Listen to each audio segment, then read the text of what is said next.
जय बुंदेलखंड साथियों। तो साथियों, आज हम आ चुके हैं अपना एक नया पॉडकास्ट लेके, जो हमारा राजनीतिक पॉडकास्ट होने वाला है। और साथियों, ये हमारा पहला राजनीतिक पॉडकास्ट है। तो इसमें अगर कुछ गलतियां हो या कुछ वो हो तो आप हमको बता सकते हैं। हम आपकी बातों पर विशेष ध्यान देंगे। तो साथियों, आज हम आ चुके हैं विशंबर प्रसाद निषाद जी के पास।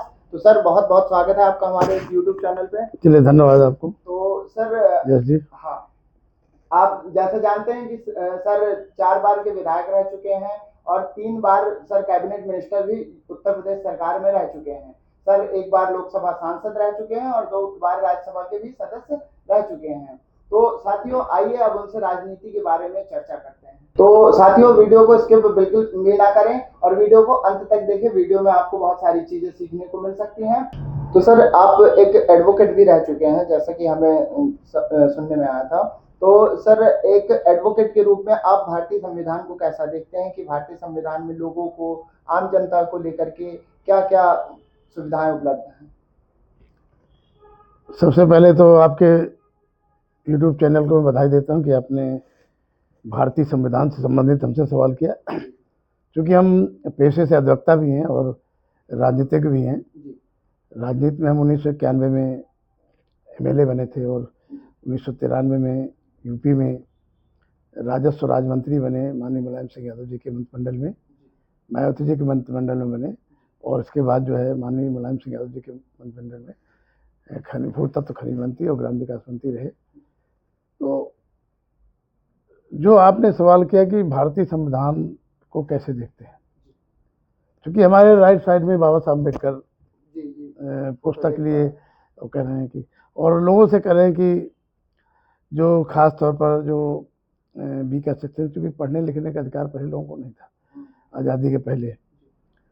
तो देश आज़ाद हुआ और भारतीय संविधान जब बना, पहले वोट ऑफ राइट जो है, जब बहस हुई थी, वो ये था कि भाई ये तो जो गेजेट पास हो या जमींदार हो, लगान देता हो, उसी को वोट ऑफ राइट होगा।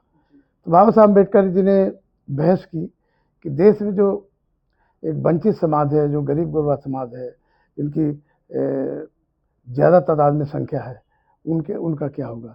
तो उन्होंने वोट ऑफ राइट का अधिकार, बाबा साहब अम्बेडकर ने वोट ऑफ राइट का अधिकार दिलाने का काम लोगों को किया।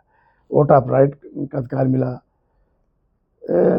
जो संविधान में छुआछूत अस्वस्थता अधिनियम बनाया गया कि देश में किसी भी व्यक्ति के साथ छुआछूत का बर्ताव नहीं किया जाएगा। कोई भी बस में बैठ सकता है, कोई पानी पी सकता है, कोई होटल में जा सकता है, खा सकता है, कोई व्यक्ति नहीं। तो आपने देखा होगा, सुना होगा कि महाड़ जो है एक एरिया था, गाँव, जो चौबदार तालाब था, बाबा साहब अम्बेडकर ने उस समय 1927 में जो है 8 मार्च 1927 को पानी पीने के लिए संघर्ष किया। लोगों से कहा कि भाई सब लोग चलो, आज हम आज़ादी, पानी पीने के लिए आज़ादी मांग रहे हैं। जो दलित समाज के लोग थे इकट्ठा होकर गए और वहाँ जल को पहली बार टच किया, पानी पिया, तालाब का पानी। तालाब का पानी भी नहीं पीने दिया जाता था। जैसा कि उस समय कानून था, उनको गिरफ्तार किया गया, अंग्रेजी शासन था, गिरफ्तार कर लिया गया। उन्होंने आखिर में कहा कि एक साथी हमारा और बच गया। तो सब लोगों ने देखा कि भाई कोई तो बचा नहीं, सारे लोग गिरफ्तार हो गए। तो देखा, उन्होंने इशारा किया, कहा मेरा कुत्ता जो है, इसने पानी नहीं पिया बल्कि कूद कूद कर नहा रहा है और पानी को गंदा भी कर रहा है। तो अंग्रेज रोने लगा, जो गिरफ्तार करने आया था, कि अम्बेडकर, तेरे देश में ऐसा कानून है कि जानवर तो पानी पी सकता है, लेकिन इंसान को पानी का राइट नहीं है। तो ऐसे संविधान में सारे राइट्स, पढ़ने लिखने का, पानी पीने से लगा करके आज़ादी का दिलाने काम संविधान में किया। अगर पढ़ाई लिखाई न होती, अगर आरक्षण न मिला होता लोगों को, तो आज जो वंचित समाज के लोग हैं, जो ज़्यादा आबादी है जिनकी, SC BC के लोग हैं, वो आज जो है तो केवल जात के आधार पर सेवा करते रहते। उनको कभी पढ़ने का अधिकार न मिलता, चूँकि उनके साथ छुआछूत अस्वस्थता होती थी। उन्हें दूर से पानी दिया जाता था। यहाँ तक कि शिक्षा भी पहले टीचर देते थे तो डंडे से नहीं मार सकते थे, क्योंकि डंडे से मारेंगे छू जाएगा, उसे कंकड़ से, पत्थर से दूर से मारते थे। और दूर बैठाते थे और अपना खुद पानी लाते थे, पानी कोई नहीं दे सकता था पीने के। तो ऐसे तो भारतीय संविधान में बहुत सारी चीज़ें मिली। भारतीय संविधान के तहत ही सभी लोगों को जीने का अधिकार मिला, सुरक्षा का अधिकार मिला, पढ़ने लिखने का अधिकार मिला। हर चीज़ जो है भारतीय संविधान में हमको राइट्स मिले हैं।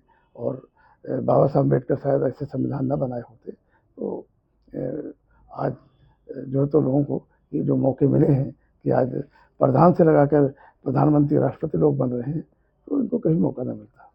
सर, आपने आरक्षण की बात करी तो आरक्षण पे मेरे दिमाग में भी एक क्वेश्चन आ रहा है कि मतलब आरक्षण पे आप क्या मानते हैं कि आरक्षण जातिगत होना चाहिए कि आर्थिक रूप से कमजोर लोगों को ही मिलना चाहिए? देखिए, आरक्षण एक बहुत बड़ा मुद्दा है।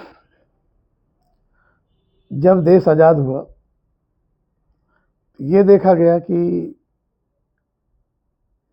यहाँ समाज में दो संविधान है, एक भारतीय संविधान है, एक सामाजिक आधार पर जिसे हम सनातन धर्म में देख लें तो मनु संविधान है। ब्राह्मण, क्षत्रिय, वैश्य, शूद्र के आधार पे वहाँ बना हुआ संविधान है। शूद्र को पढ़ने लिखने का अधिकार था नहीं, शूद्र को जो है किसी प्रकार के कोई राइट्स नहीं थे। ब्राह्मण, क्षत्रिय, वैश्य ये पढ़ सकते थे। याद करिए द्वापर में जब द्रोणाचार्य जी के पास एकलव्य, वीर एकलव्य गए, धनुर्विद्या सीखने के लिए गए, तो उन्होंने इस बात से मना कर दिया कि तुम शूद्र हो, इसलिए तुमको मैं धनुर्विद्या नहीं सिखा सकता हूँ। तो वो जंगल में जाकर के द्रोणाचार्य जी की मूर्ति बनाकर अभ्यास किया। इतने बड़े धनुर्धारी बने कि जब उनका जंगल में गए और उनका कुत्ता घूम रहा था तो ऐसा बाण मारा कि उसका मुंह बंद हो गया, फिर कहीं खून नहीं आया, मरा नहीं। तो ये सारे राइट्स जो है पहले नहीं थे। तो संविधान में ये व्यवस्था की गई कि हर 10 साल में जो लोग पीछे हैं, सामाजिक स्तर पे, राजनीतिक स्तर पे, शैक्षिक स्तर पे जो पीछे हैं, उनको बराबरी के दर्जे में लाने के लिए जो समाज का आखिरी पायदान में बैठा व्यक्ति है उसको ही बराबरी का दर्जा मिले। और इसीलिए समाजवाद आपने देखा क्रांति हुई जो रूस से लगा कर पूरे देश में। हमारे डॉक्टर लोहिया जी ने समाजवादी विचारधारा के तहत जो है तो संविधान में भी समाजवादी का जिक्र है कि समाज समता मूलक समाज की स्थापना होना चाहिए, सबको बराबरी का राइट, अधिकार होना चाहिए। लेकिन जब किसी को मौका ना मिले, मान लीजिए शुरू से मान लीजिए 2 घोड़े रेस में दौड़ रहे हैं, एक घोड़े की टांग तोड़ दिया पहले से, और तो रेस में दौड़ाया जाए तो टांग टूटा वाला जीतेगा क्या? जो जिसकी टांग अच्छी हो जीतेगा। टांग टूटा वाला नहीं जीतेगा ना, जो जिसके टांग वही जीतेगा ना। इसलिए उनको भी मौका दिया गया भारतीय संविधान में। बाबा साहब अम्बेडकर ने उनको भी संविधान में अधिकार दिया कि इनको भी पढ़ने लिखने का और आरक्षण से नौकरी का अधिकार मिले, जिससे कि ये लोग भी बराबरी के दर्जे पे आ सके। लेकिन आज आज़ादी 1947 में मिली, आज हम 2025 में, आज भी जो दलित समाज के लोग हैं, जो बैकवर्ड के लोग हैं, उनका आरक्षण का कोटा पूरा नहीं है। 40 केंद्रीय विश्वविद्यालय हैं देश में, एक भी उनका कुलपति जो है बैकवर्ड का एक भी 40 विश्वविद्यालयों में एक भी कुलपति नहीं है, असिस्टेंट प्रोफेसर नहीं है, प्रोफेसर नहीं है। तो ये जास्ती है ना कि संविधान बनने के बावजूद भी, आरक्षण लागू होने के बाद भी नहीं मिल, व्यवस्था नहीं हो पा रही। और इस समय वर्तमान में एक लेटर एंट्री आ गई, कि सरकार जो है, जो वर्तमान में सरकार है, डबल इंजन की सरकार है, इन्होंने लेटर एंट्री के तहत ऐसी व्यवस्था करा दी कि विशेषज्ञ के नाम पे विज्ञप्ति निकल रही है, और विज्ञप्ति निकल करके कहीं महाराष्ट्र से एक कार्यालय से सूची जाती है कि अमुक अमुक व्यक्ति को सीधे ज्वाइंट सेक्रेटरी, कैबिनेट सेक्रेटरी बनाया जाएगा। तो जाते हैं, इंटरव्यू देते हैं और सीधे भर्ती हो रही है। 150 से ज़्यादा लोग कैबिनेट सेक्रेटरी, ज्वाइंट सेक्रेटरी और जो है सेक्रेटरी जो है, जो ग्रेजुएट पास हैं, विशेषज्ञ के नाम पे बनाए जा रहे हैं। जो हमारे बच्चे इलाहाबाद पढ़ रहे हैं, कोटा में कोचिंग कर रहे हैं, दिल्ली में कोचिंग कर रहे हैं, सभी वर्ग के बच्चे जब सीधे डायरेक्ट भर्ती हो जाएगी, 450 लोग IAS भर्ती करने की इरादा है, तो वो बच्चे तो भी पीछे चले जाएंगे, उनका कभी नंबर नहीं आएगा। तो आरक्षण वाले बच्चे तो पीछे रह जाएंगे, सभी वर्ग के बच्चे पीछे रह जाएंगे। और दूसरा सवाल, जैसे नौकरी मिलती थी 2004 के पहले, जो लोग नौकरी में आए थे उनको पेंशन की व्यवस्था हुई। माननीय श्रद्धेय आज अटल बिहारी वाजपेयी जी नहीं, उन्होंने पेंशन ख़त्म कर दी। जो बुढ़ापे की लाठी थी, सहारा था, पेंशन ख़त्म कर दी। तो आज जो कर्मचारी हैं परेशान हैं कि भाई पेंशन बहाल की जाए, हमारी पेंशन होना चाहिए। और वर्तमान में जो गवर्नमेंट आ गई, डबल इंजन की सरकार, मोदी योगी जी की सरकार आई, उन्होंने पेंशन बंद की। भाजपा शासनकाल में इन्होंने नौकरी ख़त्म कर दी, पक्की नौकरी ख़त्म कर दी, प्राइवेटेशन कर दिया, निजीकरण कर दिया।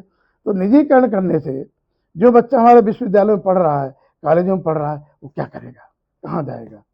उनको उनको कहा जा रहा है कि जाके पकौड़ा तलो।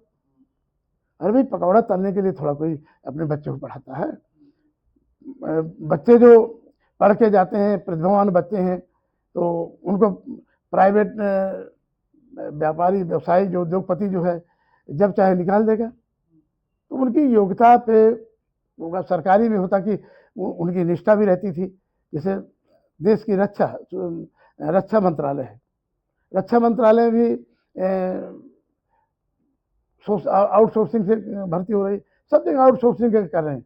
तो जो आउटसोर्सिंग में आदमी जाएगा, उसको पता है, जैसे ये अग्निवीर भर्ती कर रहे हैं, 4 साल की पुलिस भर्ती हो रही है, तो अग्निवीर में उसको पता है कि मुझे 4 साल बाद निकाल दिया जाना है। तो जब दुश्मन से लड़ेगा तो अब अपनी जान बचाएगा, वो देश की सुरक्षा थोड़ा करेगा। तो ये जैसी योजना, अग्निवीर जैसी योजनाएं आई, इनको खत्म होना चाहिए और देश के प्रति, सीमा के प्रति, अपने संविधान के प्रति, अपने देशवासियों के प्रति नहीं खिलवाड़ करना चाहिए। लेकिन हम देख रहे हैं कि वर्तमान सरकार जो है, कुछ उद्योगपति उनके मित्र हैं, उनके लिए सारा काम कर रहे हैं, सारे सरकारी उपक्रम भी किए जा रहे हैं।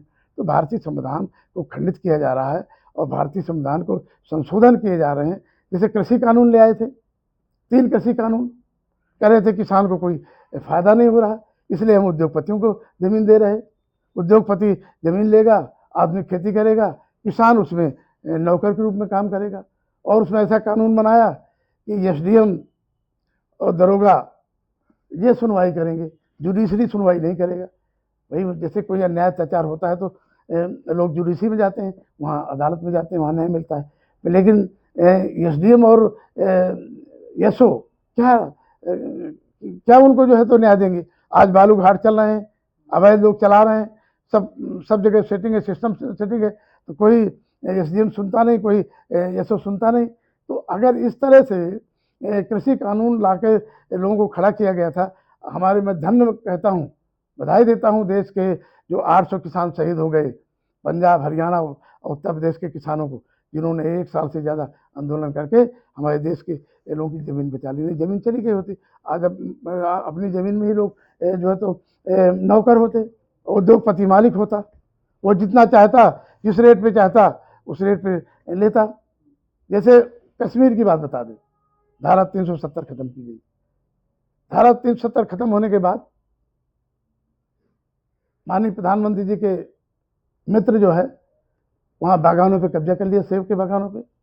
जो सेब वहाँ का व्यापारी 18 रुपये 15 रुपये में खरीदता था, इन्होंने जाकर अपना वहाँ 28 रुपये 30 रुपये में खरीदना चालू कर दिया।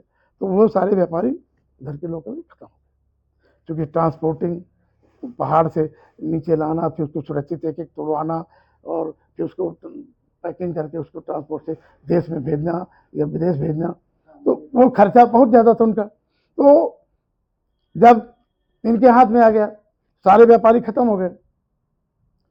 जैसे जियो सिम, इन्होंने पहले फ्री चलाया, 1 महीना, 3 महीना, 6 महीना, अब सबसे ज़्यादा टैरिफ जो है जियो का है। उसी तरह सेब व्यापारी सब खत्म हो गए जब, तो आज जो है 14 रुपये 12 रुपये में अब सेब खरीदे जा रहे हैं किसानों के। तो किसानों को ठगने का काम जो हो रहा है, ये नहीं होना चाहिए। भारतीय संविधान के तहत जो है, आज जो किसान हमारा है, जो किसान देवता है, अन्न पैदा करता है, धरती को चीर का अन्न पैदा करता है, आज उस संकट में परेशान है। जो अन्ना पशु हैं, अन्ना पशुओं से जो है उनकी खेती नहीं बच पा रही है, रात में चौकीदारी करता है, और जो बच बचा के आ भी गया तो उनका उपज मूल्य नहीं मिल पा रहा है। जैसे उद्योगपति है, कोई चीज़ बनाता है तो उसको मूल्य निर्धारण करने की उसको शक्ति है कि 10 रुपये की चीज़ बनाएगा, वो 15 रुपये की बेचेगा, 20 की बेचेगा। लेकिन किसान की लागत से कम में जो है तो उनकी उपज बिक रही है। जैसे आज के सीजन लेने, इस समय वर्तमान में मटर है, अभी धान 1200, 1500 रुपये, 1600 रुपये, 1800 रुपये कुंटल बिका किसान का। लागत नहीं आई कि कटाई और उसकी रोपाई और धान पानी और खाद का दाम नहीं मिला। अब गेहूं की फसल आ गई, अभी तक बाजार में 3000 रुपये कुंटल गेहूं था। सरकार ने, चूंकि इनके सरकारी केंद्रों पर कोई जाता नहीं था, तो सरकार ने क्या किया कि जितने भी लाइसेंस धारक हैं, आड़तिये हैं, उनको कह दिया कि तुम किसी किसान का गेहूं नहीं खरीदोगे, नहीं तुमको जेल भेज देंगे। तो किसान मजबूरी में जाकर के 2200, 2300 रुपये में, 2400 रुपये में इनके क्रय केंद्र में जा रहा है, तो सीधे 600 रुपये का किसान का नुकसान हो रहा है। तो और इन्होंने कहा था कि 2014 में जब आए थे, उन्होंने कहा था कि हम स्वामीनाथन की रिपोर्ट लागू करेंगे, इसमें जोड़ा गया था कि जितनी लागत किसान की आ रही है उससे 1.5 गुना उसका मूल्य निर्धारण होना चाहिए। जैसे मान लीजिए गेहूं की हमारी लागत 2000 आ रही है, तो कम से कम गेहूं की 1.5 गुना 3000 या 3500 रुपया उसकी लागत होना चाहिए, लेकिन ये नहीं हो पा रहा। सर मैं आपसे और भी मुद्दों पे बात करूंगा, पर मेरे उसमें अभी एक मुद्दा ये आ रहा था कि भाजपा हमेशा से आरोप लगाती आई है सपा पर कि समाजवादी सभी को साथ लेकर के नहीं चले हैं, है ना। भाजपा ने अपना एक नारा भी दिया था, सबका साथ सबका विकास, है ना। तो उसपे उन्होंने कहा कि समाजवादी हो या बसपा के हो, सब हमेशा से मतलब बात करते आए हैं। आरक्षण में भी अगर बात करते आए हो तो पिछड़ों की बात करते आए हैं, दलितों की बात करते आए हैं, पर सवर्णों की बात किसी ने नहीं करी। तो भाजपा का कहना ये रहता है, भाजपा हमेशा आरोप लगाती रहती है कि हम आए तो हमने सवर्णों को भी आरक्षण दिया। मतलब हम जातिगत आरक्षण पे भरोसा नहीं करते, हम आर्थिक आरक्षण पे भरोसा करते हैं। हमने आर्थिक कमजोर लोगों को वो दिया। तो इस पर आप क्या कहना चाहेंगे? देखिए, वैसे तो भारतीय संविधान में आर्थिक आरक्षण का कोई प्रावधान नहीं। मान लीजिए अमुक व्यक्ति है, आज करोड़पति है, वो जुआ खेल गया या उसका व्यापार घाटे में चला गया, वो कमजोर हो गया, तो उसे कह दो आरक्षण दो। जुआ खेल करके सारी संपत्ति नष्ट कर दी, बर्बाद कर दी। तो संविधान में आर्थिक आरक्षण की व्यवस्था नहीं थी, लेकिन EWS के तहत जो है, जो निर्बल सामान्य वर्ग के लोगों को 10% आरक्षण पार्लियामेंट में दिया। ये वकालत हमारे राष्ट्रीय अध्यक्ष रहे माननीय मुलायम सिंह यादव जी भी करते थे कि सवर्ण गरीबों को भी उनकी आर्थिक हालत देकर के उनको कुछ सेक्टर में उनको सुविधा मिलनी चाहिए, और उन्होंने दिया भी। हमारे जनेश्वर मिश्रा जी रहे, चाहे मोहन सिंह जी हों, चाहे ब्रजभूषण तिवारी जी हों, बड़े बड़े हमारे पास नेता रहे, जो डॉक्टर रामनाथ लोहिया खुद सवर्ण बिरादरी के थे। उन्होंने उस समय कहा था, सन सुपाने बांधी गांठ, 100 में पिछड़े पाओ 60। जो 60% की आबादी है उनको 60% आरक्षण मिलना चाहिए, उन्होंने उस समय कहा था। इसलिए समाजवादी पार्टी और माननीय अखिलेश यादव जी का कहना है कि हमारी जाति जनगणना हो जाए, जाति जनगणना करा ली जाए, तो उससे पता चल जाएगा कि जाति जनगणना में कितने लोग हैं और उनके पास कितने साधन हैं। सभी की हो जाए, आबादी पता चल जाएगी कि कितने लोग हैं और उनके पास कितने नौकरियां कितनी उनके पास, व्यापार कितना है, राजनीति कितनी है, जमीन कितनी है, उसे पता चल जाएगा। तो ये सब पूरा इसलिए इस समय मुद्दा चल रहा है पूरे देश में कि जाति जनगणना हो जाए, लेकिन बीजेपी नहीं चाहती जाति जनगणना, वो हिंदू बनाना चाहती है। वो चाहती है कि सब लोग हिंदू रहें।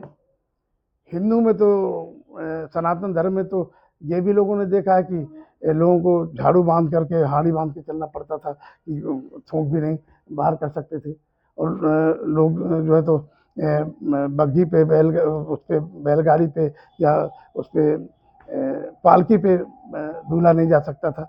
ये तमाम चीज़ें थी। सती प्रथा थी, महिलाओं को जो है जिंदा जला दिया जाता था पति के साथ में। तो ये अंग्रेज ना आते तो भी सनातन धर्म खत्म नहीं होता। और छत्रपति साहू जी महाराज राजा हुए, तो राजा का तिलक, राज तिलक होना चाहिए, क्या बिना राज तिलक के राजा बन ही नहीं सकता। तो उसके लिए कोई तैयार नहीं हुआ, तो एक ब्राह्मण तैयार हुआ तिलक करने के लिए, बहुत पैसा लेकर के, वो भी बाएं पैर के अंगूठे से तिलक किया। तो क्या ये होना चाहिए था?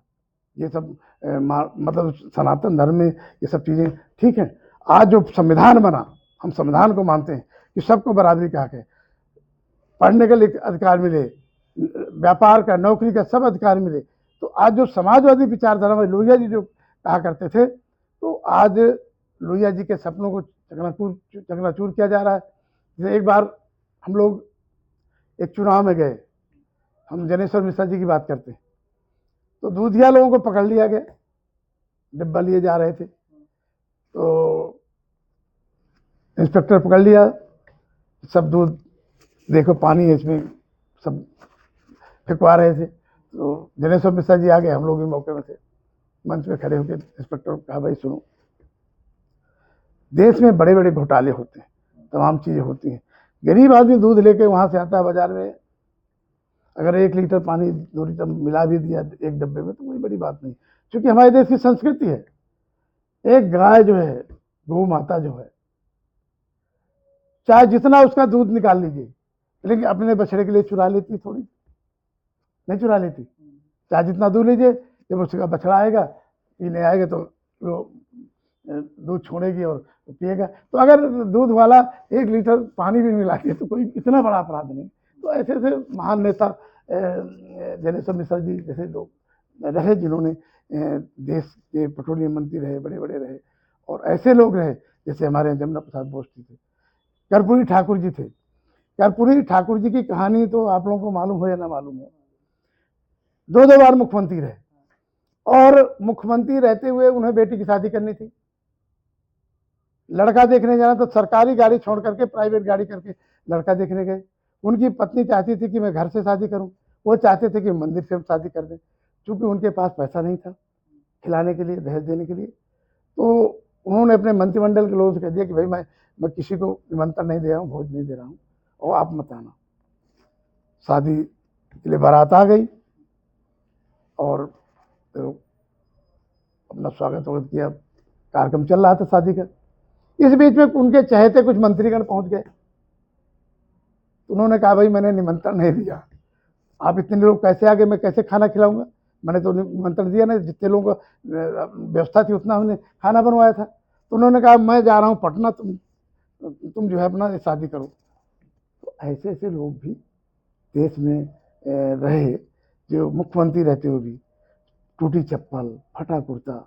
एक बार दिल्ली में सम्मेलन हो रहा था समाजवादियों का, तो मुख्यमंत्री रहते कर्पूरी ठाकुर जी जब दिल्ली गए, वहाँ पर लाल किले में प्रोग्राम था, सारे नेता देख रहे थे, फटा कुर्ता, टूटी चप्पल, चप्पल में भी जो अंगूठे में सुतली से बांधे हुए थे।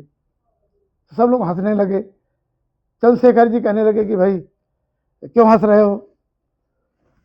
कहा, देखो बताओ, फटा कुर्ता है, मुख्यमंत्री है, टूटी चप्पल पहने हुए है। तो उन्होंने कहा, अच्छा कुर्ता फंड इकट्ठा करो। जब बैठ गए, नमस्ते उसको बैठ गए, तो सारे लोगों ने कोई 10 रुपया दिया, कोई 5 रुपया दिया, कोई 50 दिया, कोई 25 दिया, तो 700 रुपया इकट्ठा हुआ कुर्ता फंड में।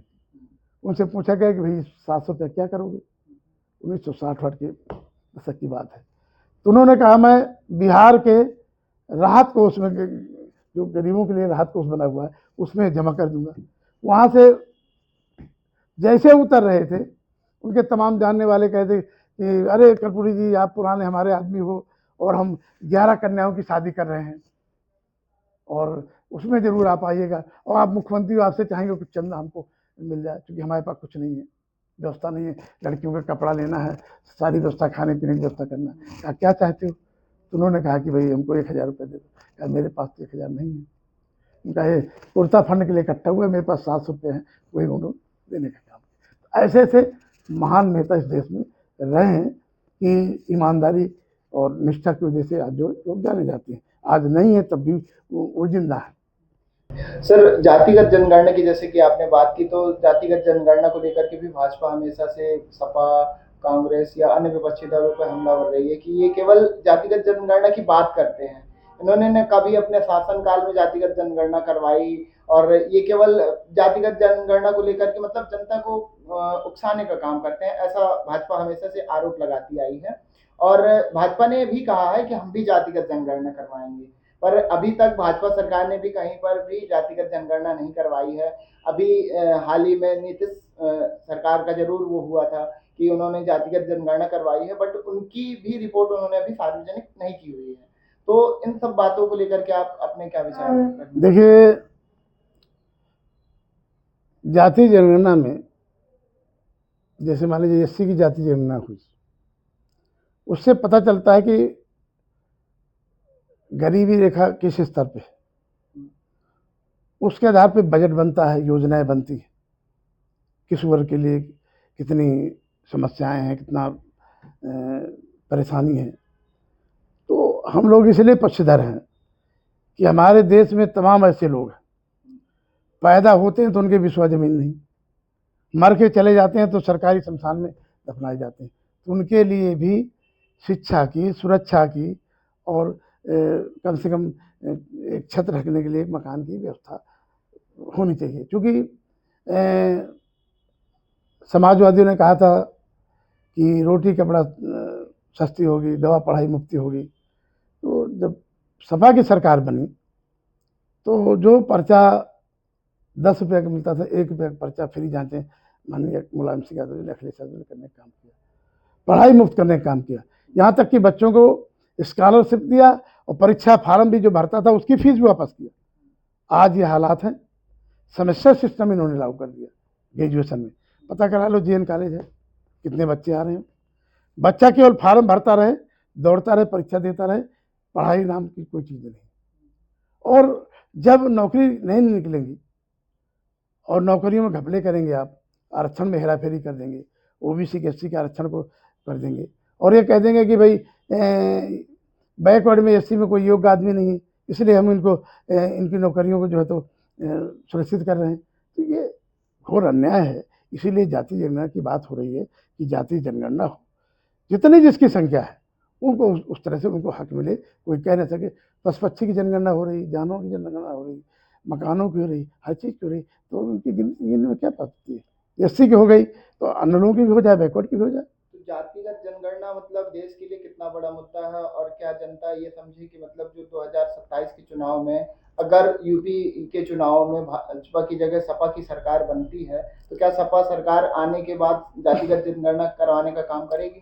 देखिए, जैसा कि इंडिया गठबंधन के जितने भी नेता कह चुके हैं, अभी तेलंगाना में जाति जनगणना शुरू होने जा रही है, बिहार में हो चुकी है, 27 में अखिलेश यादव जी आएंगे और जाति जनगणना उत्तर प्रदेश में जरूर कराएंगे।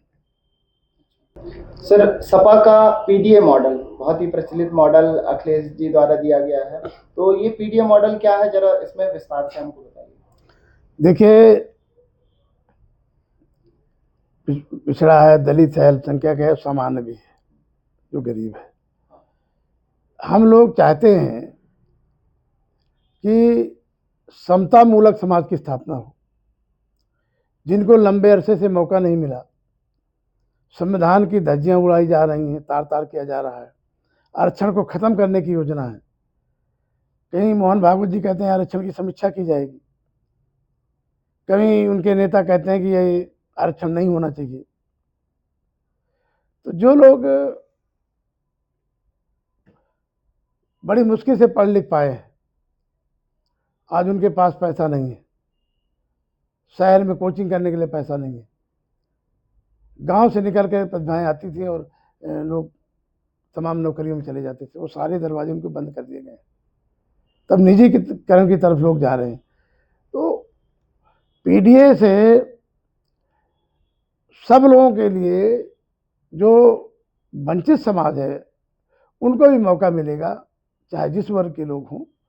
इससे समाजवादी पार्टी का क्लियर कंसेप्ट है कि हम लोग सभी का विकास चाहते हैं, समतामूलक समाज की स्थापना करना चाहते हैं और देश से जो है गरीबी उन्मूलन चाहते हैं, और चाहते हैं कि सभी को मौका मिले पढ़ाई में। जैसे मान लीजिए मुलायम सिंह यादव जी शुरू में आए, मुख्यमंत्री हुए, उन्होंने चुंगी खत्म किया। नहीं, पहले लाठी और साफी किसान की रखवा लेते थे, बैलगाड़ी से जाता था तो जब बेच के आता तब उसकी लाठी और साफी मिलती थी। आदमी साइकिल से चलता था तो 50 पैसा जो है साइकिल वाले को बिरला नगर पालिका लेती थी। सब टैक्स खत्म कर दिया। इन्होंने सिंचाई, जो नहरें हैं, सरकारी ट्यूबवेल हैं, उसको मुफ्त करने का काम किया, जिससे कि किसान की आय बढ़ोतरी हुई। लागत ज़्यादा आ जाती, लागत कम हो गई। किसान कर्मचारी है, दुर्घटना हो जाए, कुछ कोई बात हो जाए तो खत्म हो जाता, उसको सरकार तमाम पैसा देती थी, लेकिन किसानों को कुछ नहीं मिलता था। माननीय मुलायम सिंह यादव जी ने शुरुआत की और अखिलेश यादव जी ने, कोई भी किसान किसी दुर्घटना से खत्म होता है, सांप बिच्छू काट ले, एक्सीडेंट में कहीं भी, तो 5 लाख रुपये कवच उनको दुर्घटना बीमा देने का काम किया कि उसकी महिला को, उसके परिवार के लोगों को 5 लाख का दुर्घटना बीमा मिलेगा, जिससे कि उसकी माली हालत जो खराब है ठीक हो। शिक्षा के क्षेत्र में हमने बता दिया कि पहली से लगा करके हायर एजुकेशन तक फ्री शिक्षा कर दी। स्कॉलरशिप दिया। स्कॉलरशिप के अलावा जो उनकी परीक्षा फार्म पे फीस भी जमा होती वो भी वापस होता था, सभी वर्ग को लिए। और बच्चियों के लिए साइकिल, लैपटॉप देने का काम किया। और ये देखा गया कि गरीब आदमी बच्चियों की शादी नहीं कर पाता, साहूकार से कर्जा लेता, तो उन्होंने सामूहिक शादी विवाह योजना के तहत जो है शादी अनुदान के लिए व्यवस्था कराई। उस जमाने से लगा करके महंगाई हो गई, एक गुना महंगाई। 20,000 रुपया शादी अनुदान के लिए शुरुआत कराई। तो आज जो योजनाएं चल रही हैं, जो वर्तमान सरकार चला रही है, वो मुलायम सिंह यादव जी की योजनाएं सब चला रही है। पीडीए मॉडल में मतलब हमेशा से इस बात को लेकर के बहुत ही भ्रम रहा है कि पीडीए में ए का मतलब क्या है? अगड़ा, सवर्ण, अगड़ा भी है, अल्पसंख्यक भी है। अच्छा, मतलब सवर्ण ये आरोप लगाते आए कि नहीं, हम नहीं है इसमें, अल्पसंख्यक आदिवासी हैं, आदिवासी भी अगड़ा है, ऐसा दोनों है उसमें, दोनों है।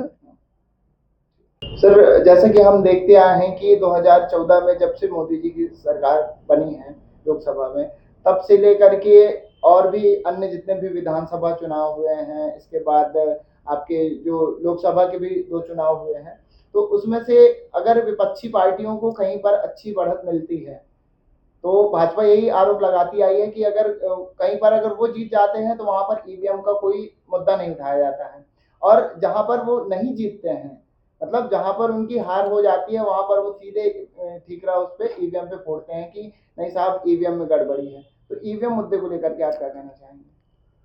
देखिए, ईवीएम एक सॉफ्टवेयर है जिसमें चिप है। जहां चिप है हर चीज संभव है।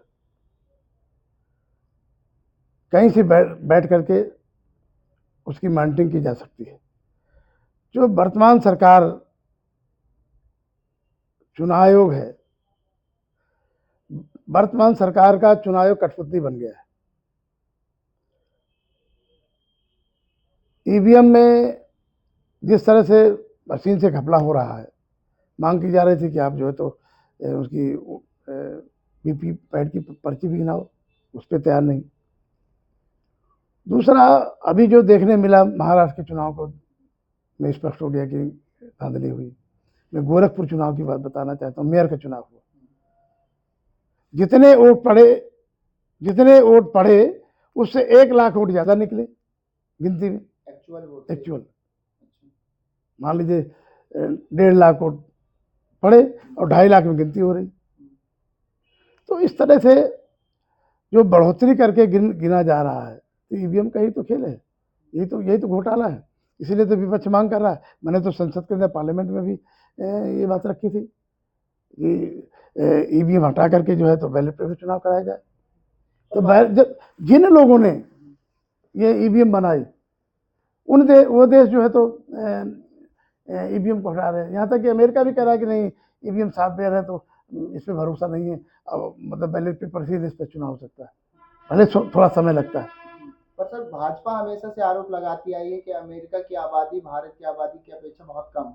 और दूसरा, मतलब ईवीएम पे वो ये भी भाजपा हमेशा से आरोप लगाती आई है कि ईवीएम 90 के दशक में जैसे कि आया, तो ईवीएम पे क्या है कि ईवीएम 90 के दशक में आया, तो 90 के दशक में भाजपा कहती कि हमारी सरकार नहीं थी, आपकी सरकार थी, तो आप भी कुछ गड़बड़ करते रहे होंगे, तो इस पर आप क्या कहेंगे? देखिए, ईवीएम एक सॉफ्टवेयर है, उसको कोई भी जो शासन सत्ता में है, क्योंकि हम लोग जो है बेंगलोर में एक कमेटी में जब गए थे तो वहाँ भी लोगों से सवाल किए, जो मशीनें बना रहे हैं कर रहे हैं, तो बाहर से टेक्नोलॉजी आ रही है, चिप वगैरह बाहर से आ रहे हैं, ये लोग मशीन बना रहे हैं, उसके अन्य उपकरण बना रहे हैं। एक कोई कौन था उसका नाम था, चैलेंज कर रहा था अमेरिका से, वीडियो जारी करता था, मस्क नाम था, क्या नाम था उसका, एलोन मस्क। हाँ एलोन मस्क था। उन्होंने कहा और भाजपा के तमाम लोगों ने कहा कि आप ईवीएम मशीन से हम जीतेंगे, हम ही इतनी सीटें हमारी निकलेंगी, इतना वोट निकलेगा, उतना निकला। इससे लोगों को पता चल गया कि नहीं, ये लोग पहले सेटिंग के पहले से घोषित कर दिए कि हम जीते हैं। जैसे दिल्ली का चुनाव हुआ, 2022 के चुनाव की बात करें, 2022 के चुनाव में इन्होंने हर हथकंडे अपनाए। इन्होंने जो बीएलओ थे, बीएलओ में इन्होंने अपने पार्टी विशेष समर्थित बीएलओ लगाए, उन्होंने वोट काट दिए। आम मतदाता वोटर बनना चाहता उनको बनाया नहीं। आखिरी में जब इलेक्शन के लिए जब वोटर लिस्ट जा रही है, उसमें हर बूथ से 20 से लगा के 50 वोट काट दिए, हर पोलिंग स्टेशन काट दिए। इसके बाद ईवीएम मशीन में गिनती में घपला कर दिया। तो इससे साफ है कि ईवीएम निष्पक्ष नहीं हो सकती, बैलेट पेपर से ही निष्पक्ष चुनाव हो सकता है। और शुरू से वकालत कर रहे थे लोग, एक देश एक चुनाव, मिल्कीपुर का चुनाव करा नहीं पाए एक साथ में, कश्मीर का चुनाव एक साथ करा नहीं पाए, अलग अलग फोड़ फोड़ के चुनाव कराने पूरी ताकत लगाते हैं। हमारे बांदा नगर पालिका का चुनाव हुआ, हमारे मोहन साहू जी जीते हुए थे, मुख्यमंत्री आ गए, अधिकारियों को टाइट कर दिया, उनको चार्ज में रहना है, हरवा दिया, 2000 वोट से हरवा दिया। 2000 वोट कोई बड़ी बात नहीं, पूरा शहर वोट डाला मोहन साहब को, कैसे हार गए ये बताए ना भाजपा। तो ये हर तरह से बेईमानी, जहाँ इनके विधायक भी नहीं है, इतना इन्होंने पैसा इकट्ठा कर लिया है कि विधायक खरीद रहे हैं, सांसद खरीद रहे हैं। नागालैंड, मणिपुर, गोवा, तमाम राज्यों में इनके एक भी पार्टी नहीं थी, एक विधायक नहीं थे, वहाँ की पूरी पार्टी कांग्रेस की या वहाँ के क्षेत्रीय दलों की पूरे विधायक खरीदे, विधायक खरीद करके भाजपा में कन्वर्ट करके सरकारें बना ली। आज माननीय प्रधानमंत्री जी दुनिया में दौड़ा कर आते हैं, अमेरिका जा रहे हैं, सब जगह जा रहे हैं, मालदीव जा रहे हैं, केरल जा रहे हैं, लक्षद्वीप जा रहे हैं, वहाँ से प्रचार कर रहे हैं, गुफा चले जाते हैं समाधि लेने के लिए। लेकिन मणिपुर क्यों नहीं जा रहे? मणिपुर में आज लाखों आदिवासी महिलाएं हमारी कैंप में पड़ी हैं और उनके साथ जो है इतना व्यभिचार हुआ, नग्न करके उनको घुमाया गया, वहाँ इंटरनेट सब सारा बंद करके उनके घर जलाए गए, उनके मकान दुकान घर द्वार सब जला दिए गए, उनको कुछ नहीं रह गया उनके पास। क्या वो देश के नागरिक नहीं है? देश की महिलाएं नहीं हैं? बेटी बचाओ बेटी पढ़ाओ की बात करते हैं। हमारे जिले में तीन बेटियों का शोषण हुआ, 3 बेटियों के लगातार निकल रहा है। उन्होंने कहा कि हमारे साथ बांदा जिले के बड़े लोगों के शहजादे हमारा यौन शोषण किया, FIR हुई, लेकिन आज तक कार्रवाई नहीं हो रही। एक को गिरफ्तार किया गया है, बाकी जिनके नाम लिए गए तीनों गिरफ्तार नहीं किया जा रहा। यहाँ भेदभाव है। भाजपा सर और भी बहुत सारी चीजों पे हमेशा से सपा पे हमलावर रही है। भाजपा हमेशा से सपा पर ये आरोप लगाती चली आई है कि समाजवादी हो या कांग्रेस हो या कोई भी हो, ये अपने परिवारवादी की राजनीति करते हैं। देखिए, जब समाजवादी पार्टी की सरकार होती थी तो लोगों को बीएड बेरोजगार हों, चाहे BTC बेरोजगार हों, बच्चों को नौकरी के अवसर मिलते थे। भारतीय जनता पार्टी जब 2014 में आई थी, उन्होंने कहा था 2 करोड़ लोगों को हर साल नौकरी देंगे। 14 से आज 24 निकल गया, 10 साल हो गया, 11 साल चल रहा है। 11 साल में 22 करोड़ लोगों को नौकरी मिल जाना चाहिए था। मिलने के बजाय सारी नौकरियां चली गई, लोगों की नौकरियां चली गई। आज लोग बेरोजगार हैं। और भारतीय जनता पार्टी हमेशा आरोप लगाती है कि समाजवादी पार्टी जो है परिवारवाद की पार्टी है। अमित शाह क्या है?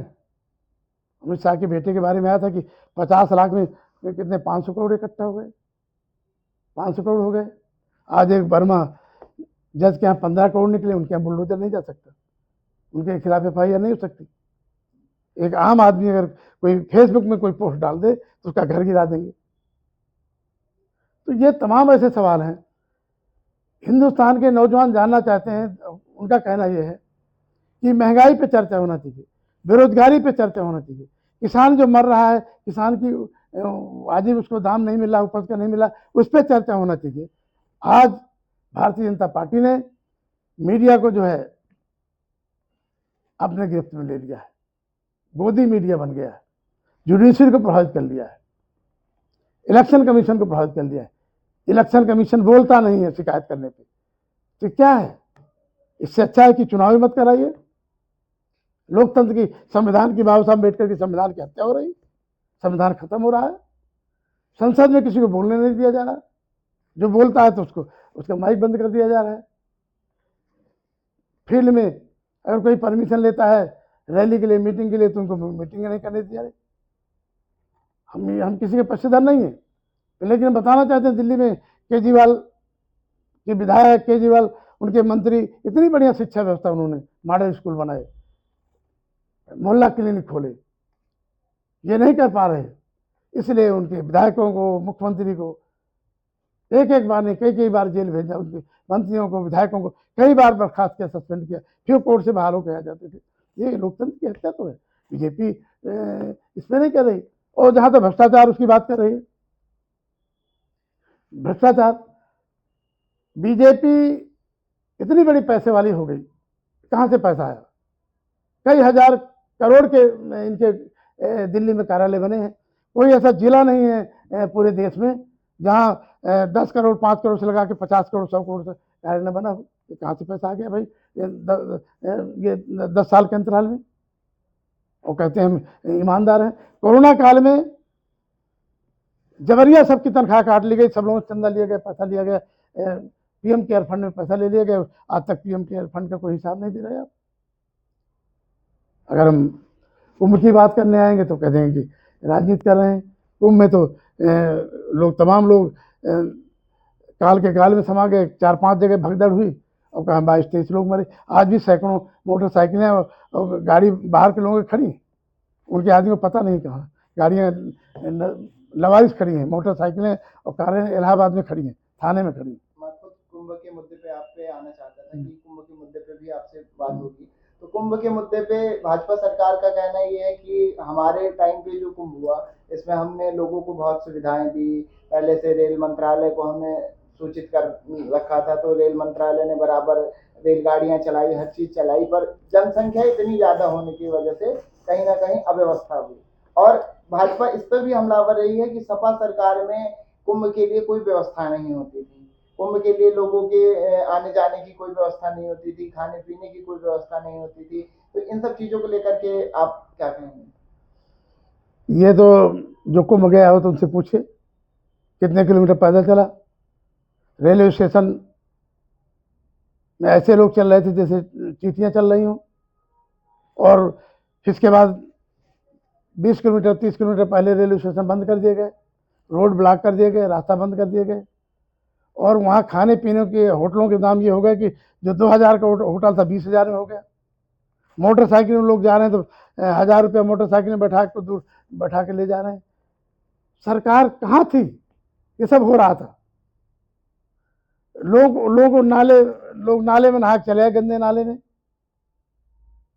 हम मरने वालों की बात ही नहीं कर रहे। वो तो जब कभी जांच होगी, सरकार बदलेगी, जहां उनकी डेड बॉडी होंगी खुद लोग खोजेंगे। या जो 15,000 FIR हुई हैं गुमशुदगी की, वो लोग कहाँ? सरकार की जिम्मेदारी है। जो 15,000 जो FIR तत्काल हुई थी अब तो और बढ़ गई। 15,000 लोग कहाँ गए? सरकार की जिम्मेदारी है ढूंढने की।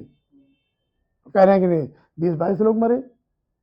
तो ये केवल धर्म के आधार पे, जाति के आधार पे, हिंदू मुस्लिम के आधार पे राजनीति कर रहे हैं। नौजवान चौराहे पे खड़ा है, आत्महत्याएं कर रहा, डिग्री जला रहा, किसान आत्महत्या कर रहा, उसकी तरफ इनका फोकस नहीं है, क्योंकि ये नौकरी नहीं दे पा रहे। किसानों को जो है, जो गौशालाओं में कोई व्यवस्था नहीं कर पा रहे, किसान रात में अपनी खेत में जो है चौकीदारी कर रहा है, उनको चौकीदार का पद दे दिया है कि भाई अपनी खेती किसानी ताकि भगवान भरोसे लोग किसान जो है तो जी रहा है। तो ये है भारतीय जनता पार्टी का सत्य, वो केवल ध्यान भटकाने के लिए सारे काम करते हैं। गौशाला को लेकर के जैसे कि आपने कहा, तो गौशाला को लेकर के भी अखिलेश जी बहुत ही आरोप लगाते रहे हैं कि गौशाला में बहुत ही धांधली होती है। पर कल मैं खुद न्यूज़ सुन रहा था, तो न्यूज़ में उन्होंने उनकी बात का रिकॉर्डिंग क्लिप भी मैंने सुनी। उन्होंने कहा कि इसको लेकर के मतलब जो लोगों के माइंड में एक दुर्गंध आती है, या गौशाला से मतलब हमने पशु पार्क बनाया है ना, वहां से सुगंध आती है और गौशालाओं से दुर्गंध आती है। इस बात को लेकर के कई हिंदू संगठनों ने इस बात का बहुत ही विरोध किया। इस पर आप क्या कहेंगे? देखिए, अब तो फसल कटाई पे है। जिसको गौशालाएं देखना हो तो दिसंबर, जनवरी, फरवरी में देखे, पता चल जाएगा।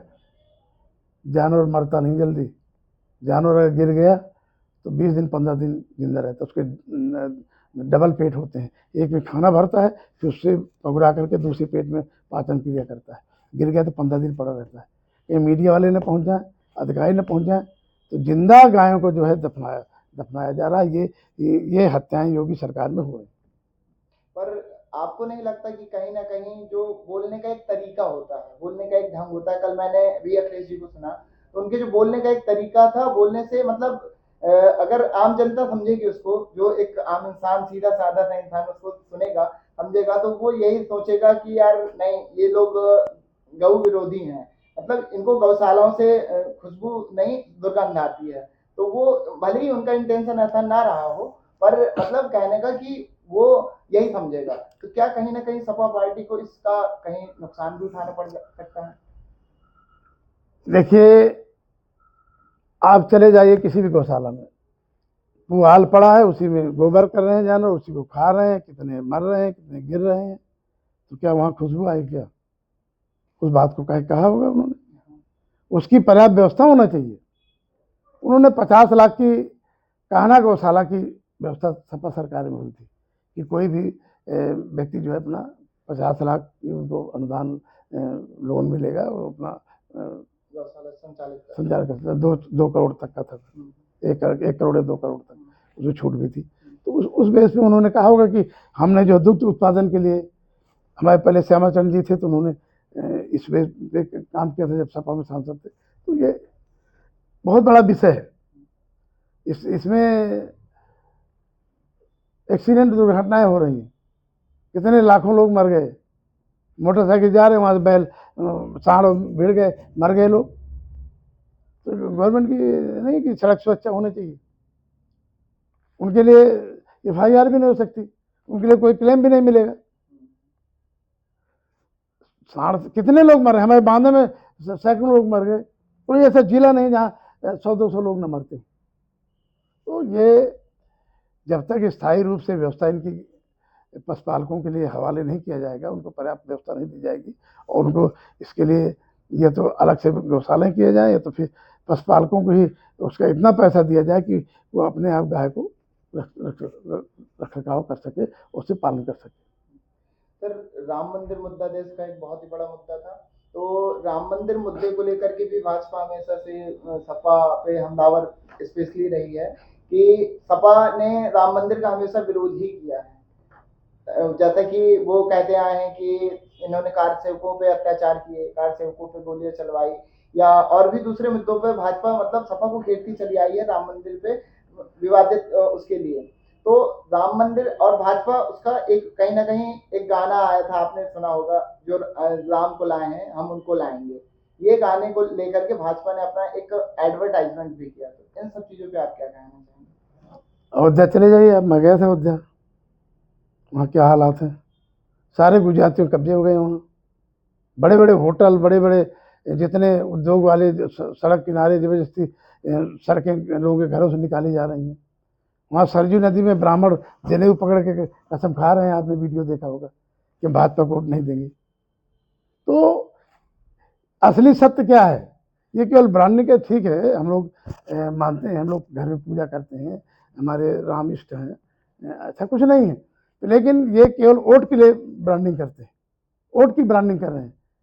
इसी का नतीजा हुआ कि 2024 में जो है तो समाजवादी पार्टी के वहाँ अवधेश प्रसाद जी जो है तो वहाँ सांसद जीते और भारतीय जनता पार्टी वहाँ से हारी। तो मतलब भाजपा ये भी कहती आई है कि राम मंदिर मुद्दा इतने सालों से देश का मुद्दा बना रहा है।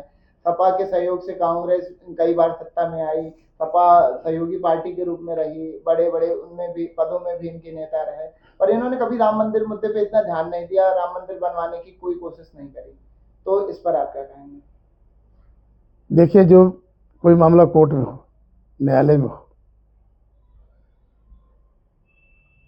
कोर्ट के आदेश से मंदिर बना है कि आरएसएस के या बीजेपी के आदेश से बना है, मुझे ये बता दीजिए। तो कोर्ट के आदेश से बना है, तो न्यायालय के आदेश से बना है, तो सब लोग कहते हैं कि न्यायालय के आदेश से बना है। भाजपा उसको केवल भजाने का काम कर रही है। भाई जुडिशरी का काम जो है न्याय देना है, दोनों पक्षों की बात सुनना है, दोनों पक्षों की बात सुन करके न्याय दिया, मंदिर बना। लेकिन मंदिर में एक भी पुजारी ट्रस्ट में एससी ओबीसी का नहीं रखा गया, ट्रस्ट में रखना चाहिए था। यहाँ तक कि वहाँ के, मुझे नाम भूल रहा है, जो वहाँ के सांसद रहे पहले, कटियार, पूरा उठाए रहे। कल्याण सिंह जी अपनी सरकार उसी में गंवाई, किसी को भी एक भी ओबीसी के लोगों को ट्रस्ट का मेंबर नहीं बनाया गया। तो ये भी तो लोग सवाल उठाते हैं, वहाँ भी हकमारी हो रही है। अगर आप मानते हो, सनातन धर्म में मानते हो कि हमारे सबका विकास सबका साथ, तो वहाँ सबका साथ कहाँ है? वहाँ भाजपा हमेशा से कहती आई है कि विकास को लेकर के थोड़ा सा समस्याएं जरूर सबको होती हैं। तो वही जो आपने कहा कि वहाँ लोगों को मुआवजा नहीं दिया गया, इस वजह से भाजपा वहाँ हारी, तो इन सब चीजों को कैसे आप देखते हैं? पूरा अयोध्या चिल्ला रहा है कि वहाँ एक भी, जैसे मान लीजिए इस समय हमारे बांदा जिले में, मैं उदाहरण के रूप बताऊँ, बालू के खदाने चल रहे। बांदा कितने लोग हैं, कितने लोग टेंडर हैं, कितने लोग बांदा के लोग रोजी रोजगार चला, जो नदी किनारे निषाद कश्यप मल्ला हैं, उनका रोजी रोटी था, पैसा था, उनके लोग कितने परसेंटेज, जिनको एक भी ठेका मिला हो, या बांदा के किसी आदमी को ठेका मिला हो। कारपोरेट बीजेपी ने ब्रांडेड कर दिया कारपोरेट। जो लोग ठेकेदार थे, जो 1 करोड़ का, 2 करोड़ का, 50 लाख का ठेका, 5 करोड़ का ठेका लेते थे, इन्होंने 500 करोड़ का ठेका कर दिया उसको। दिल्ली में बैठे, गुजरात में बैठे आदमी को ठेका दे दिया, वो आके पेटी कॉन्ट्रैक्ट में दे दिया, 1-1 करोड़ 50-50 लाख का बांट दिया, काम उन्हीं से ले रहे हैं। लेकिन जो उनको बांदा के लोगों को या अयोध्या के लोगों को, जो भी ठेकेदार थे, उनको जो है 10 रुपये मिलता था, आज वो जो है नो प्रॉफिट नो लॉस पे, मतलब केवल उनके डंपर, उनके जो मशीनरी है, उनको बचाने के लिए कि भैया जंग लग जाएंगे, नहीं होगा तो ड्राइवर का खर्चा निकल आएगा। ड्राइवर के खर्चे में काम कर रहे हैं। जैसे एक्सप्रेस वे बना बुंदेलखंड, आज भी जो पेटी कंट्रैक्ट लोगों ने मिट्टी डाली, बांदा के लोगों ने डाली, तमाम लोगों को पेमेंट नहीं हुआ, और पता चला कि घाटे पे लोग रहे, और जिस दिन उद्घाटन किया प्रधानमंत्री, उसी दिन पुल गिर गया उरई में। और इतना जर्किंग है, मैं भी कल वहीं से होके आया हूँ, इतना जर्किंग है कि जो लखनऊ से आगरा स्टेशन अखिलेश यादव ने बनाया, उसके लोग तुलना करें, इसकी तुलना करें, तो इसी माने में जो है तो बुंदेलखंड से नहीं आएगा। तो जिस तरह से ये लोग केवल ब्रांडिंग करके उद्योगपतियों को बढ़ावा दे रहे हैं, माल को अपना ब्रांडिंग करके बेचने का काम करते हैं, वहाँ जितने बड़े बड़े होटल, बड़े बड़े लोग आ गए कि वहाँ अयोध्यावासी परेशान है। लेबर तो वहीं की है, काम वहीं के लोग करेंगे, मेन कॉन्ट्रैक्टर उनका है, वहाँ पेटी कॉन्ट्रैक्ट में सब काम करा रहे हैं, मालकाना हक उनका है। लेकिन मजदूर वो है। जैसे कृषि कानून बना रहे थे, उसी तरह से सब जगह धर्मों पर कब्जा कर रहे हैं। कितने मंदिर धर्म के आधार पर, जैसे जो लोग छोटे छोटे मंदिर, पौराणिक मंदिर बने हुए थे, सारे मंदिर विकास के नाम पे तोड़ दिए गए। पर अगर अगर यही दूसरे की सत्ता होती, एक भी मंदिर हटाया जाता तो देश में कोहराम मच जाता। अब हम ये इधर आप चले जाइए, मवई के आगे एक मंदिर था, हनुमान जी का मंदिर था, पीपल का पेड़ था, और रातों रात हनुमान जी को गायब कर दिया गया, पीपल देवता गायब कर दिया गया। पता नहीं चला कहाँ कहाँ वो पीपल के बच चला गया। पूरे क्षेत्र के लोग वहीं भंडारा करते थे, मानते थे। अगर कभी आप इस रोड से गए हों, कोतवाली, देहात कोतवाली और उसके बीच में जहाँ ये इसमें से बना है, वहाँ बढ़िया सुंदर एक भव्य मंदिर था हनुमान जी का। और ये लोग केवल दिखावटी भगवान के भक्त हैं। मतलब जो है ये मन की बात सबको सुनाते हैं, लेकिन दिल की बात नहीं बताते हैं कि हम किनके साथी हैं, उद्योगपतियों के, जनता के। तो सर कहीं आपको नहीं लगता कि सपा, कांग्रेस या विपक्षी दलों को जो धार्मिक आस्था होती है व्यक्ति की, वो मतलब धार्मिक आस्था को लेकर के बहुत ही आस्थावान रहते हैं, और उन पर दिए गए विवादित बयानों की वजह से पार्टी को कहीं ना कहीं इसका नुकसान उठाना पड़ता है। इस पर आप क्या मानते हैं? देखिए, संविधान में सभी धर्मों को आज़ादी है, मानने के लिए कोई किसी भी धर्म को मान सकता है, किसी पे आप थोप नहीं सकते हो। आज देश नहीं, दुनिया संविधान से, कानून से चल रही है। इंटरनेशनल व्यापार नीति है और सारी एक नीति के तहत चल रहा है। केवल हमारा देश नहीं है, बांदा नहीं कि हम बांदा के अकेले हैं तो हमीरपुर वालों से सहायता नहीं लेंगे, चित्रकूट से मतलब नहीं रखेंगे। सबका इंटर कनेक्टिंग है, व्यापार से लगा के हर चीज़ है। अब दुनिया के किसी भी जाति धर्म के लोगों को जो है नहीं हटा सकते, खत्म कर सकते। हम मुस्लिम कंट्रियों से तेल, डीजल, पेट्रोल ले रहे हैं। हम ये नहीं कह सकते कि हम गौमूत्र से जो है अपनी कार मोटरसाइकिल चलाएंगे। हम ये चूंकि इसमें मुस्लिम का बू आ रही है, इराक ईरान का तेल है तो इसको नहीं लेंगे। दूसरी बात, ये लोग कहने वाले जितने लोग हैं, बड़े लोग हैं, क्रिश्चियन का कहते हैं, क्रिश्चियन जो है बहुत खराब है, ये धर्म परिवर्तन कराते हैं, ये कराते होता है। देश में जितने बड़े बड़े विद्यालय क्रिश्चियन ने बनाए हैं, बांदा जिले से लगाकर देश के जितने बड़े बड़े उद्योगपति, बड़े बड़े नेता हैं, बड़े बड़े अधिकारी हैं, सबके बच्चे क्रिश्चियन विद्यालय में पढ़ रहे हैं। उनका विरोध क्यों नहीं करते भाई? अपने क्रिश्चियन विद्यालय में हम नहीं पढ़ाएंगे? हम जो तो हिंदू की शाखा में पढ़ाएंगे, हम जो तो प्राइमरी पढ़ाएंगे, जूनियर पढ़ाएंगे। वहाँ तो अपने बच्चे को पढ़ा करके आप आगे बढ़ाना चाहते हैं, और हमको कह रहे हो कि कांवड़ ढो, चित्रकूट जाओ, अयोध्या जाओ, बस की व्यवस्था करते हैं, और अपने बच्चों को आप इंग्लिश मीडियम क्रिश्चियन के विद्यालय में पढ़ा करके आप सीधे उनको जज और उनको जो IAS IPS बनाना चाहते हैं। तो क्या दुनिया नहीं जानती? अब बच्चे नहीं जानते कि हमारे साथ क्या भेदभाव। तो जो जो धीरे धीरे प्रगति हो रही है, और शिक्षा का प्रचार प्रसार, जब से यूट्यूब चैनल आ गए तो इससे लोगों को पता चल रहा है। नहीं तो कोई चैनल तो किसान की बात, नौजवान की बात, बेरोजगारी की बात कर ही रहा है। 2 बोरी खाद के लिए किसान परेशान रहा। कभी मीडिया ने नहीं कहा कि उत्तर प्रदेश में किसान परेशान है, 2 बोरी खाद नहीं मिले। वही इकट्ठे बड़े आदमी को सरकारी खाद डंप हो जाती है, वहाँ से औने पौने दाम में जो तो महंगी खाद, वही खाद जो तो बीजेपी के नेता इकट्ठा कर ले रहे हैं, वहाँ से लेना पड़ा है, और केंद्र से उनको 2 बोरी खाद नहीं मिल रही। क्या ये भ्रष्टाचार नहीं है? ये नहीं दिखाई दे रहा है योगी जी को, ये मोदी जी को? ये केवल दिखावटी बात है, ये कथनी करनी बड़ा अंतर है। सर जैसे कि आप तिंदवारी विधानसभा से विधायक रहे हैं, पर आप बांदा और बुंदेलखंड से भी जुड़े रहे हैं। तो बांदा क्षेत्र के विकास, जो बांदा क्षेत्र है बुंदेलखंड का, वो बहुत ही पिछड़ा माना जाता है। तो उसके विकास के लिए समाजवादियों ने कितना योगदान दिया है? देखिए, तिंदवारी विधानसभा में पहले सड़कें नहीं थी, पुल नहीं थे, पानी पीने की व्यवस्था नहीं थी, शिक्षा के साधन नहीं थे, स्कूल नहीं थे। हम लोगों ने सभी क्षेत्र में काम करने किया, गांव-गांव को सड़क से जोड़ा, गांव-गांव शिक्षा व्यवस्था देने किया। और राजकीय नलकूप जो है सपा सरकार में एक एक ब्लॉक में 50-50, 25-25 ट्यूबवेल लगवाए, हैंडपम्प हजारों लगवाए। और सबसे बड़ी बात यह है कि जब समाजवादी पार्टी सरकार थी, हम लोगों ने घोषणा कराई थी, चिल्ला का पुल हुआ, ये दांदो का पुल हुआ, अवगासी का पुल हुआ, ये गिरवा का पुल हुआ, और ये केन नदी जो नारायणी बाईपास महोबा रोड का ये पुल है, ये सारे हम लोगों ने पास कराने का काम किया।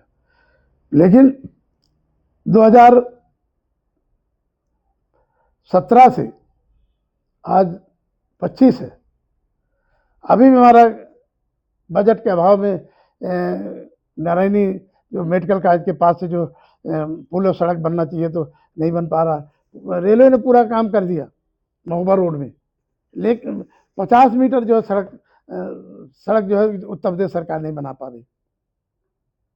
तमाम परियोजनाएं हमारी पीछे हैं।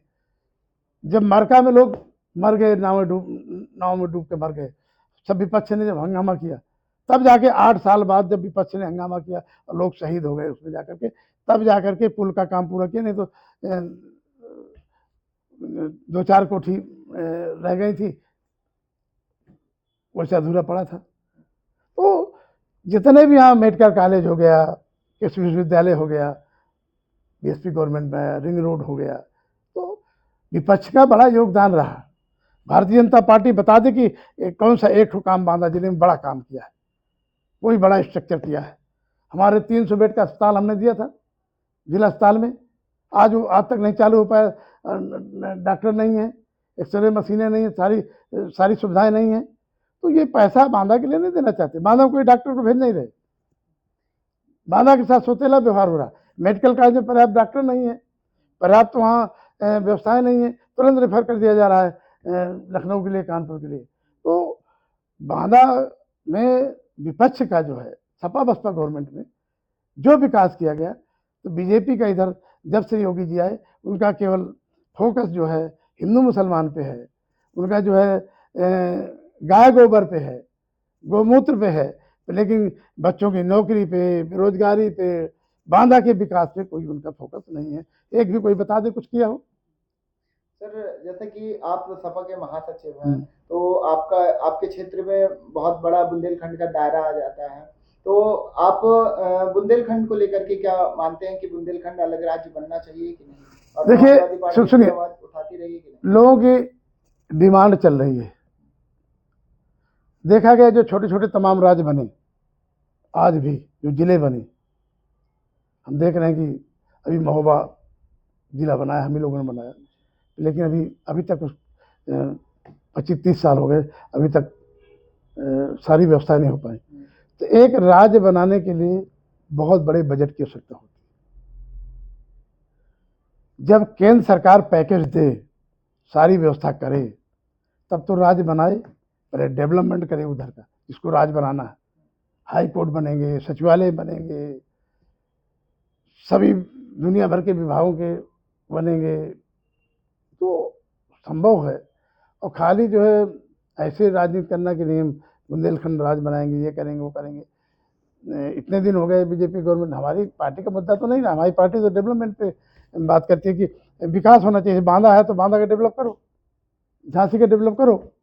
अगर इसको पता चला कि बांदा जिले में कई जिले बना दिया जाए, हर तहसील में जिला बना दिया जाए, उससे विकास होने वाला नहीं है। पहले इनको डेवलप कर लो, और जब इतनी पॉपुलेशन हो जाए, अपने पैरों लोग खड़े हो जाए। बुंदेलखंड में क्या है, उत्तराखंड की तरह कटोरा लिए घूमेगा बुंदेलखंड। पहले यहाँ के लिए स्ट्रक्चर पूरा होना चाहिए, सारी सुविधाएं होना चाहिए, राज्य बने, बड़ी खुशी की बात है, कोई दिक्कत नहीं। तो चलिए सर, फिर आपसे बात करके हमें बहुत ही अच्छा लगा, और आपने अपना इतना कीमती वक्त हमारे लिए निकाला, उसके लिए आपका बहुत बहुत धन्यवाद। और सर आपसे भी आगे बात करते रहेंगे। आज सर को कहीं एक कार्यक्रम में जाना था, इस वजह से उनको समय का अभाव है, इसलिए आप कमेंट करके और बता सकते हैं कि सर से और किन किन चीज़ों पे मुद्दे पे बातें हो सकती हैं। तो दोस्तों वीडियो आपको कैसा लगा आप हमें जरूर बताएं, और ये हमारा पहला राजनीतिक पॉडकास्ट था, तो इसमें और भी जो सुधार की वो हो तो वो आप हमको बता सकते हैं। जय बुंदेलखंड। बहुत बहुत धन्यवाद देव जी, आपके यूट्यूब चैनल को धन्यवाद।